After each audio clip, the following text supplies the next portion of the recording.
Hey, peace fam, absolute salute. Ellen the Boss, aka Ellen the Guy, and I'm tapping in with another reading segment brought to you by Quantum Media. Today I'm going to be continuing reading out of our new body of work, the Occult Media Spell. However, just so you guys know, the reason why we're reading out loud and not putting it on Amazon for sale is because this game right here is to be told, not sold. It hits so much harder.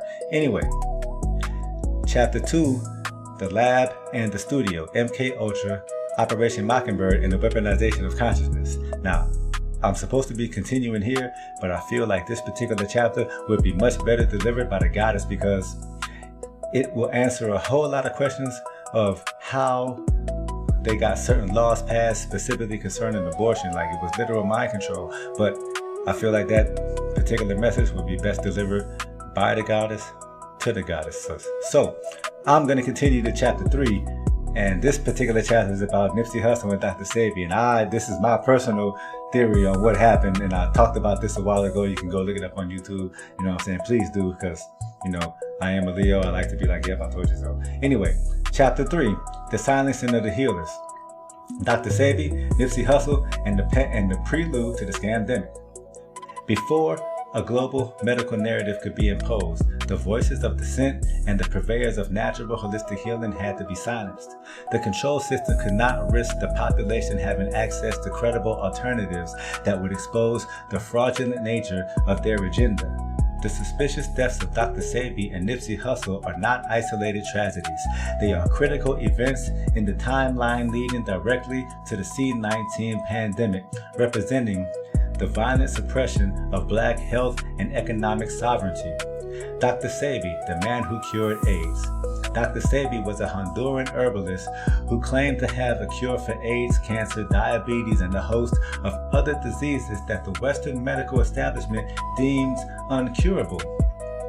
His method in the Afro-Bio-Mineral balance was based on the principle that disease is caused by an excess of mucus in the body and can be cured by restoring the body to an alkaline state through the use of specific herbs and a vegan diet.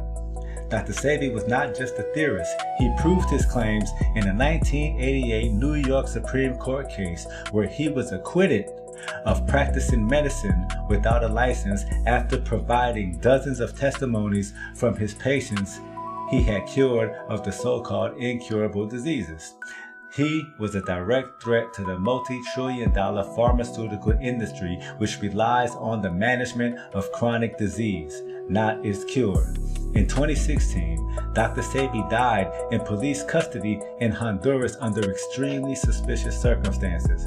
His death removed one of the most powerful voices of natural healing from the world stage just a few years before the global pandemic would create unprecedented demand for the very pharmaceutical products he had dedicated his life to replacing.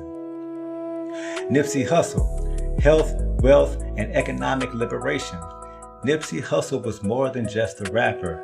He was a visionary, entrepreneur, and community leader who was actively building a model for Black economic self-sufficiency.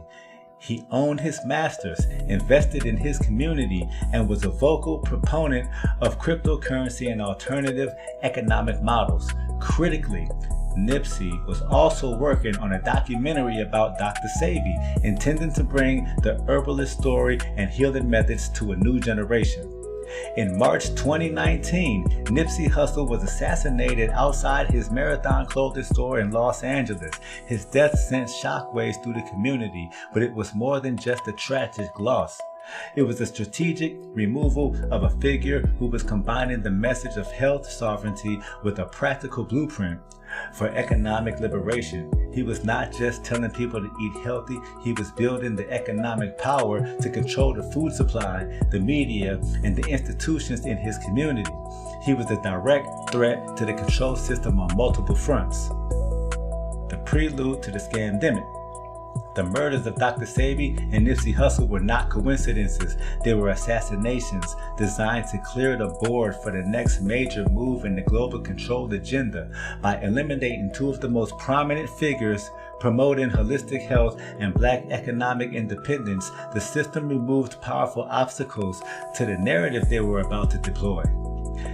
Less than A year after Nipsey Hussle's death, the world was plunged into the C-19 pandemic. The global lockdown was imposed, alternative treatments were suppressed, and the population was coerced into accepting a novel experimental vaccine as their only salvation. The very same pharmaceutical industry that Dr. Sebi had challenged was now positioned as the savior of humanity, reaping unprecedented profits and power. The pandemic or scamdemic was not just a health crisis, it was the culmination of a long-term agenda to consolidate control, and the murders of Dr. Sebi and Nipsey Hussle were a critical, bloody prelude to its execution. God damn. Listen, chapter 4 is the Trinity of Trauma, hip-hop, porn, and the weaponization of addiction. I'm gonna pause right now and let y'all bake this in. Peace to the fam, absolute salute, and have a good day. Hey.